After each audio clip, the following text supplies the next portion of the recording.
Aquí estamos con la Biblia abierta, leyendo toda la Biblia, de a poco.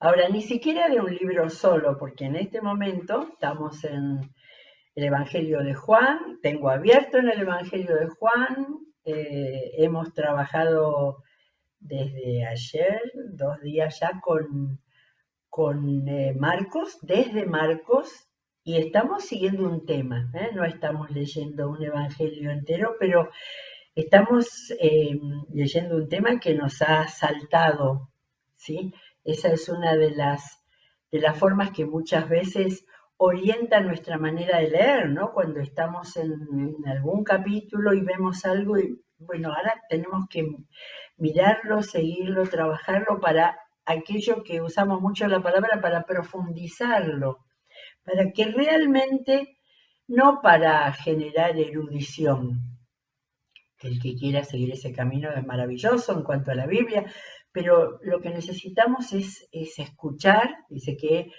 hay que leer como escuchando lo que dice la palabra. Leer es una cosa, pero escuchar lo que dice es muchísimo más, porque eso va a hacer trabajar nuestra comprensión, entendimiento, y vamos a poder escuchar lo que Dios quiso que quedara. Y eso que Dios quiso que quedara tiene muchas veces el mismo pasaje, algo nuevo, algo distinto, algo que no habíamos visto, ¿sí? Muy bien. Estamos, hoy estuve yendo para atrás y volviendo para adelante, tratando de seguir este tema que empezamos, que es qué pasaba con la oposición a Jesús. No tenemos mucho acerca de lo que él sentía, aunque en Marcos creo que leímos que Jesús se entristecía al ver la dureza de su corazón. Pero sí, cuando empezamos a leer en Marcos, en el Evangelio de Marcos, de entrada Marcos dice que había gente escuchando para encontrarle algún error, para descubrir quién era. De manera que estamos siguiendo con algunos pasajes que han ido apareciendo, con ayuda de las referencias, distintos momentos y distintos tipos de personas que se estaban oponiendo a Jesús. Por eso hoy le pusimos mucha oposición y espero que podamos llegar a un panorama de estas situaciones que Jesús tuvo que enfrentar. Jesús venía a salvar al mundo y debe haber sido terrible para él en su humanidad, en su vida emocional, de darse cuenta que había gente que estaba casi agazapada a ver qué hacía. Eh, Al principio vimos los que estaban escandalizados porque sanaba en sábado.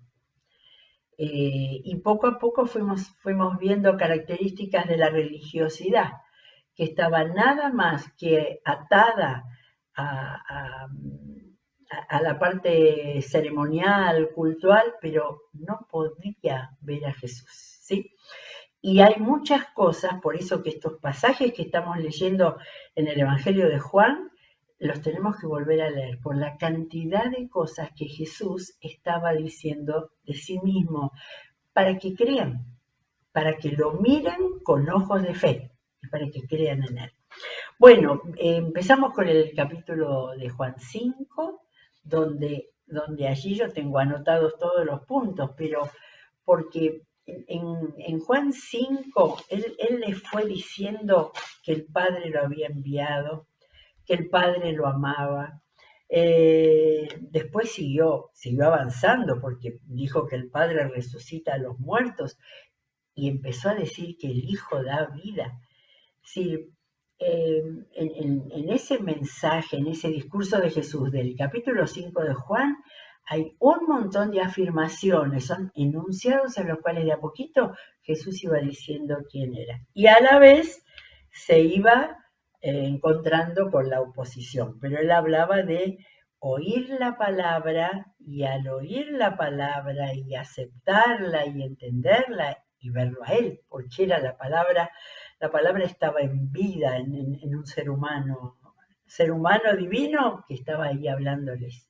Y sin embargo, Y en el fondo, releyendo ese capítulo, ese mensaje del capítulo 5, lo que Jesús trataba de tocarles el corazón para que creyeran en Él. ¿Sí? Ese era lo primero, que ellos pudieran dejar sus prejuicios, su religiosidad, y que pudieran creer en Él. No eran paganos, no eran gentiles. El apóstol Pablo en sus cartas estaba escribiendo a gente que muchos de ellos eran gentiles que se habían convertido, pero tenían que sacarse lo pagano de sus corazones, como decía en Deuteronomio. Pero acá eran israelitas, eran su pueblo. Sin embargo, esta lucha. Bueno, después vimos, es lo que vimos ayer, que acá Juan cuenta el relato de la multiplicación de los panes y de los peces, y de ahí Juan nos cuenta qué es lo que pasó. Ayer leímos, ¿no? El centro de este pasaje es cuando Jesús dijo, yo soy el pan de vida. Y también creo que nos preguntamos, cuando Jesús avanzaba en la enseñanza y cuando él empezaba a decir cosas que eran difíciles, ¿eh? Ayer leímos ese tema que Jesús dijo, el que come mi carne, y evidentemente debía ser difícil, ¿no? Para que ellos pudieran entender que estaba usando una ilustración espiritual y que no era que iban a tener que llegar a pensar que de alguna manera con algo ceremonial estaban comiendo su carne.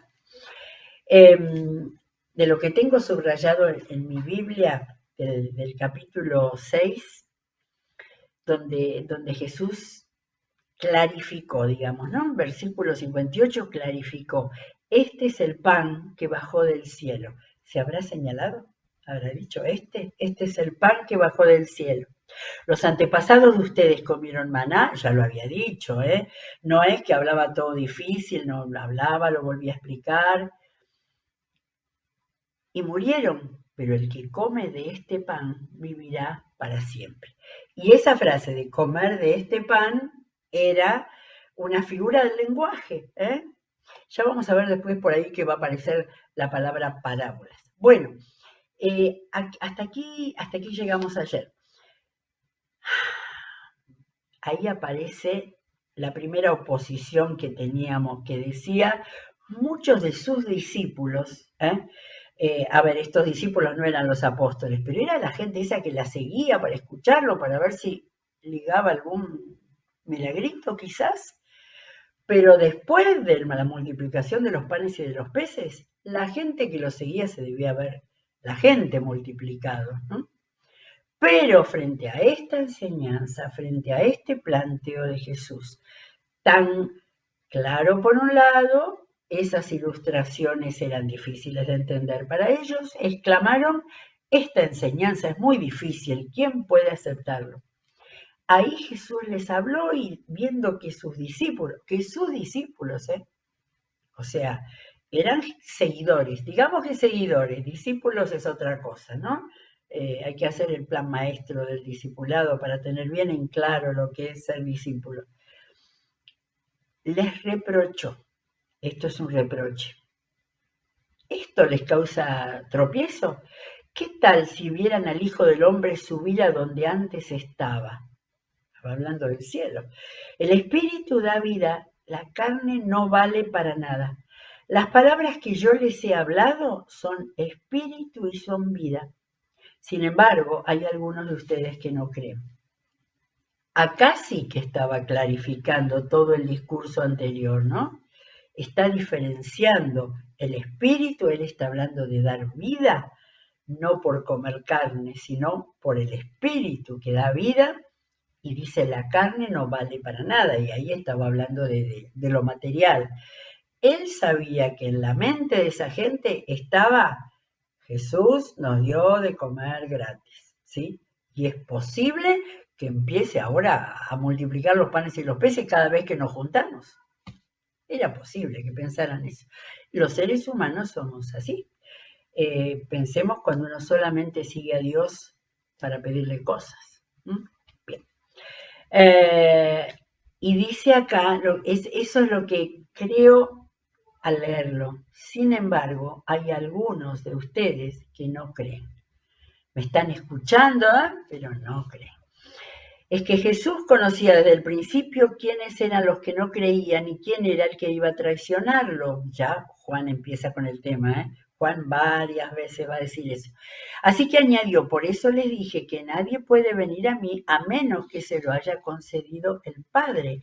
Y acá marqué en el versículo 37 donde dice, todos los que el Padre me da vendrán a mí y el que a mí viene no lo rechaza. ¿Sí?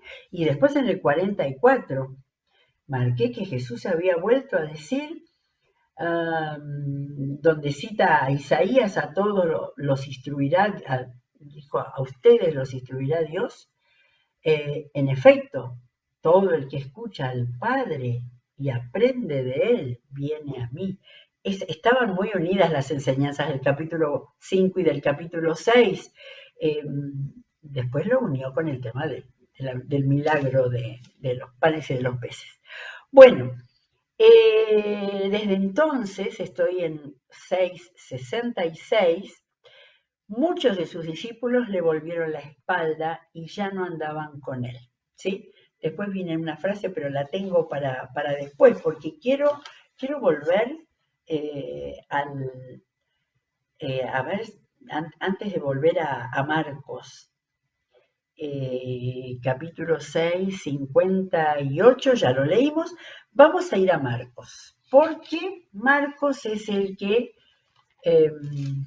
al leerlo, ahora me he dado cuenta, aunque es tan escueto, aunque él cuenta rápidamente los milagros y todas las cosas que hizo Jesús para que la gente del año 55-60 conociera a Jesús y supiera quién fue y quién hizo, Marcos no pone mensajes de Jesús, pero sí cuenta los hechos, pero también toma en cuenta mucho de la oposición que se iba creciendo. A ver dónde tengo, es en Marcos 3, tenemos un episodio, claro, era el episodio. Jesús había entrado en una casa, Marcos 3, versículo 30, entró en una casa y de nuevo se aglomeró tanta gente que ni siquiera podían comer, él y sus discípulos. Ahí había un momento de gloria, digamos, desde el punto de vista humano. Los maestros de la ley que habían llegado de Jerusalén, ya había, no sé si habíamos leído algo así, o sea, había gente que estaba yendo a investigarlo. Dijeron, está fuera de sí. No, esperen, que estos son los parientes. Antes de los maestros, cuando el versículo 21, cuando se enteraron sus parientes, salieron a hacerse cargo de él, porque decían, está fuera de sí. Acá dice parientes, su familia, sus hermanos, en otro lado dice sus hermanos. Ahí está, los maestros de la ley que habían llegado de Jerusalén decían, está poseído por Belcebú, expulsa a los demonios por medio del príncipe de los demonios. Tomaban solo una parte, se habían espantado por la liberación de los endemoniados, no tenían en cuenta ni las enseñanzas ni la sanidad física. El problema de enfermedad era terrible en ese tiempo, no había dónde acudir. De manera que nada de eso les importaba. Tomó ese punto. Y entonces, de esta fuerte oposición, porque imagínense a todos los discípulos alrededor mirando y venían los maestros de la ley a cuestionarlo. Eso era muy serio. Entonces Jesús lo llamó a los maestros de la ley y les habló en parábolas. Acá parábolas no es como la parábola del sembrador y las otras. Esa palabra parábolas tiene un montón de significados, porque también es ilustraciones, analogías. En este caso es un pequeño relato. ¿Cómo puede Satanás expulsar a Satanás? Si un reino está dividido contra sí mismo, ese reino no puede mantenerse en pie. Y si una familia está dividida contra sí misma, esa familia no puede mantenerse en pie. Qué enseñanza, ¿eh? No era de eso lo que iba a hablar, pero qué enseñanza esa. Igualmente, si Satanás se levanta contra sí mismo y se divide, no puede mantenerse en pie, sino que ha llegado su fin. Ahora bien, nadie puede entrar en la casa de alguien fuerte y arrebatarle sus bienes, a menos que primero lo ate. Entonces podrá robar su casa. Y acá es donde da esa enseñanza acerca del Espíritu Santo. Acá yo pensaba, todavía ellos mucho no entendían lo del Espíritu Santo, ¿no? Pero ya le fue diciendo, eh, es tan bueno analizar los mensajes de Jesús, porque vamos tratando humanamente de entender. Él iba diciendo cosas que todavía no podían entender, pero ya estaba entrando en sus mentes. Entonces ahí les dijo, les aseguro que todos los pecados y blasfemias se les perdonarán a todos por igual, excepto a quien blasfeme contra el Espíritu Santo. Este no tendrá perdón jamás, es culpable de pecado eterno. eh, Les estaba hablando porque ellos no estaban reconociendo lo divino de él. No nos olvidemos que Dios es uno, es Padre, es Jesucristo Salvador y es el Espíritu Santo. Él les estaba diciendo finalmente que no estaban creyendo en la manera en que Dios había venido encarnado y estaba dando ejemplos. Ahora, esto que dijo, esto lo explica a Marcos, ¿no? Dice, es que ellos habían dicho, tiene un espíritu maligno. Por eso Jesús explicó eso tan claro, ¿no? Si yo soy Satanás, Satanás no se va a echar consigo mismo. Era muy clara esa ilustración. Era para que ellos entendieran, es verdad, Satanás no puede liberar a una persona de Satanás. Pero el espíritu maligno lo tenían ellos que no podían llegar a creer. Bueno, pero acá me volví a este pasaje porque dice los parientes y después también dicen en otro lado, creo que en Juan, ahora vamos a volver a Juan. Había oposición por todos lados, había mucha oposición. Que los parientes estuvieran diciendo que está loco, era muy duro, era muy fuerte para Jesús, que estaba poniendo todo su espíritu, sus emociones, su corazón, porque las tenía, era absolutamente hombre, para tratar de llegar. Quizás en una pequeña forma podemos sentirnos cuando tratamos de hablarle del Señor a alguien que está totalmente cerrado y que sale por algún lado, pero de ningún lado llega a ver a Jesús y creer. Bueno, pero vamos a seguir porque tenemos que seguir avanzando. Todos estos capítulos de Juan están con un entorno eh,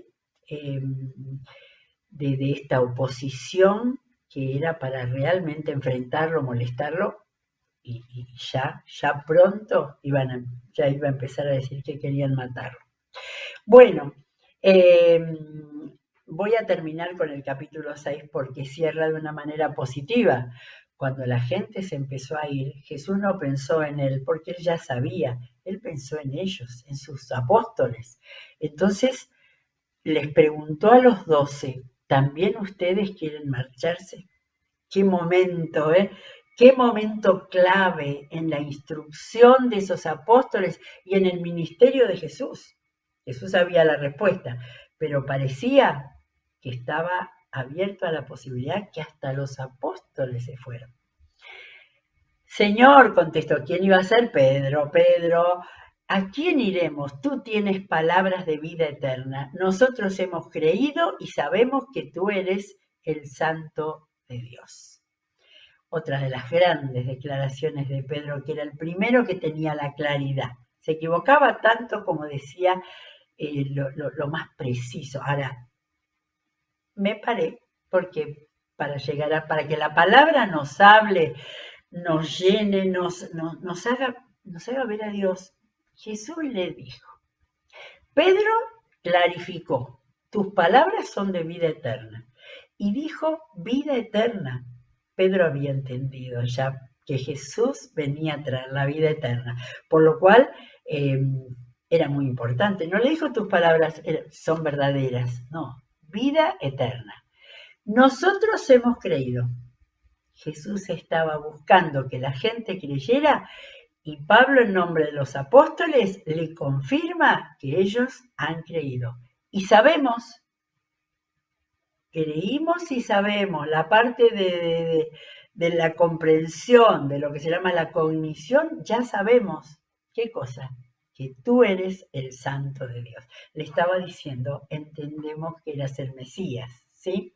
Bien, después de tanta oposición, acá Jesús recibía de quienes eran sus verdaderos discípulos. Bueno, vamos a empezar hasta donde lleguemos con el capítulo 7 porque vamos a encontrar más material acá. Esto es muy interesante, acá aparecen los hermanos de Jesús. Algún tiempo después, Jesús andaba por Galilea, especialmente en el norte. No tenía ningún interés en ir a Judea porque allí los judíos buscaban la oportunidad para matarlo. Faltaba poco tiempo para la fiesta judía de los tabernáculos, así que los hermanos de Jesús le dijeron, acá se me presentó, ahí estaban Santiago y Judas, que fueron escritores del Nuevo Testamento, ¿sí? Santiago, que fue uno de los principales de la iglesia de Jerusalén, y los dos escribieron magníficas cartas, pero todavía estaban en la etapa previa. Pero de todas maneras pareciera de buen corazón lo que le dijeron. Deberías ir de aquí salir de aquí, ir a Judea para que tus discípulos, vean las obras que realizas, porque nadie que quiera darse a conocer actúa en secreto. Ya que haces estas cosas, deja que el mundo te conozca. Yo no sé si esto era malintencionado o no, pero al menos no es en la misma etapa anterior donde dice que los parientes creían que estaba fuera de sí.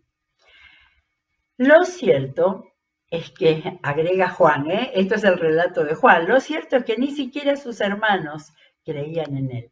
Por eso Jesús les dijo, para ustedes cualquier tiempo es bueno, pero el tiempo mío aún no ha llegado. No les dijo ustedes no creen, no. Jesús planteó la mirada real, no era el tiempo de ir a Jerusalén, así parece.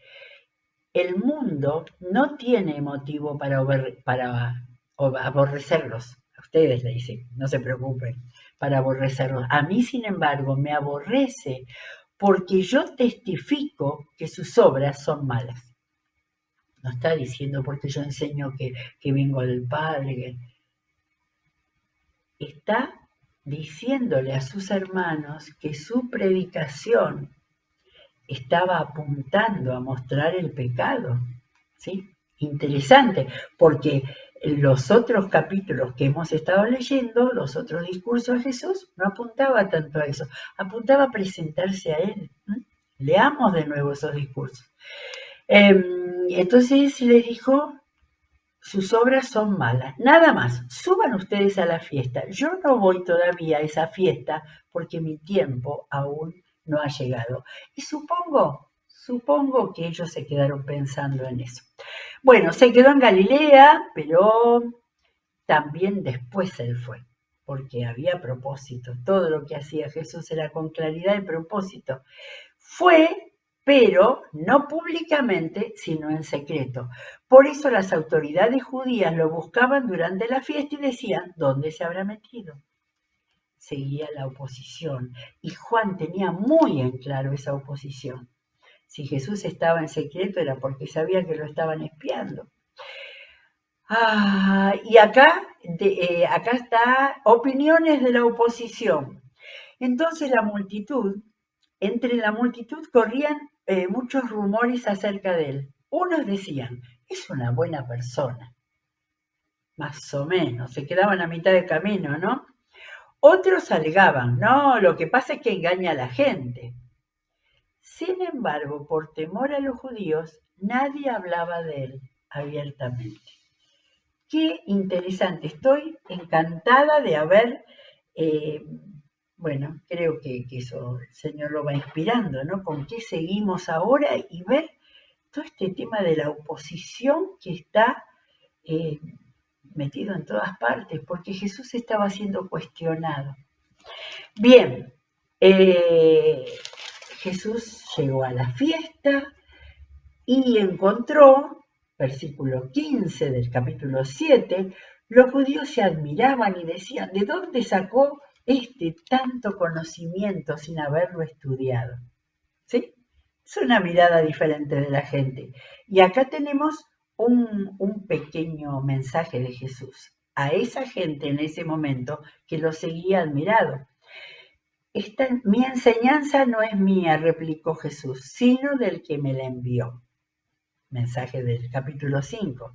El que esté dispuesto a hacer la voluntad de Dios reconocerá si mi enseñanza proviene de Dios o si yo hablo por mi propia cuenta. Podía ser un rabino sabio del mundo israelita, ¿no es cierto? El que habla por cuenta propia busca su vanagloria. En cambio, el que busca glorificar al que lo envió es una persona íntegra y sin doblez. Al principio Jesús se había manifestado mostrando la relación con el Padre y la misión que traía el Padre. Acá desecha la vanagloria, pero dice que Él es íntegro y sin doblez. ¿No les ha dado Moisés la ley a ustedes? ¿No saben ustedes todo esto? Sin embargo, ninguno de ustedes la cumple. ¿Por qué tratan entonces de matarme? Allí evidentemente la audiencia era más grande y estaban esos que estaban hablando de matarme. Está endemoniado, contestó la multitud. ¿Quién quiere matarte? Seguramente los que decían esas cosas eran los que ya estaban pensando en matarme. Hice un milagro y todos ustedes han quedado asombrados. Por eso Moisés les dio la circuncisión, que en realidad no proviene de Moisés, sino de los patriarcas, ¿sí? Abraham, ¿no? El Señor le mandó a Abraham a dar la preposición, la circuncisión como señal del pacto. Pero fíjense, de repente Jesús saca esta enseñanza. Moisés les dio la circuncisión, que en realidad no proviene de Moisés, sino de los patriarcas, y aún en sábado las practican. Acá Jesús estaba acusando, En sábado la practican. Ahora bien, si para cumplir la ley de Moisés circuncidan a un varón, incluso en sábado, ¿por qué se enfurecen conmigo si en sábado lo sano por completo? No juzguen por las apariencias, juzguen con justicia. ¿Cuánto contenido hay en estas respuestas de Jesús, enseñanzas de Jesús, planteos de Jesús? Hay un montón, hay para hacer análisis de texto acá, pero lo que nos muestra la palabra es la manera en que Jesús hablaba con aquellos que estaban, en vez de abrir los corazones para creer, estaban nada más buscarla en qué podía caer. Evidentemente, acá no había habido que supiéramos, a ver, vamos al capítulo 7, no en el capítulo anterior tampoco, no está Juan contando que le hubiera sanado a alguien el sábado. De manera que este discurso tenía que ver con planteos de estos maestros de la ley que en la fiesta estaban escuchando lo que él decía y que estaban centrando su condena en que él sanaba el sábado. Este argumento creo yo, no busqué las referencias, no está en ningún otro lado. Pero Jesús les hizo un planteo de esos que desarman. Es decir, ustedes circuncidan el sábado, ahí no tienen problema como de sanar a una persona o ayudar a alguien en necesidad. Bueno, no hay nada que hacer, la palabra nos mira, nos habla y no tomemos nada en vano, me sale, ¿no? Como el nombre del Señor, pero digo, no la dejemos pasar, estemos atentos a todo, y especialmente las enseñanzas de Jesús, de todo aquello que nos dice que puede tocarnos a nuestras prácticas, a nuestros pensamientos, a lo que demuestre que no lo estamos conociendo a través de su palabra. Leemos un poquito más. Algunos de los que vivían en Jerusalén comentaban, de manera que el relato sigue acá en el marco de la fiesta. ¿No es este al que quieren matar? Ahí está hablando abiertamente y nadie le dice nada. ¿Será que las autoridades se han convencido de que es el Cristo? Estos serán de los suyos, ¿eh? Nosotros sabemos de dónde viene este hombre, pero cuando venga el Cristo, nadie sabrá su procedencia. Acá estaba lo que decían, no, pero a este lo conocemos, de Galilea. De todas maneras, esa pregunta que se estaba haciendo, capciosa, ¿no? Se habrán convertido los maestros de la ley, pero seguía siendo todo lo que pasaba por la cabeza de la gente que se opone a Jesús. Por eso Jesús, que seguía enseñando en el templo, en la fiesta y aprovechando toda esa multitud seguramente, con que ustedes me conocen y saben de dónde vengo, no he venido por mi propia cuenta, sino que envió uno que es digno de confianza. Ustedes no lo conocen, pero yo sí lo conozco, porque vengo de parte suya y él mismo me ha enviado. Esto es parte del mensaje de Juan 5, el primero que vimos desarrollado, en el cual Jesús estaba planteando su divinidad y estaba planteando que las obras que él hacía eran las obras que Dios le había dado para vida eterna.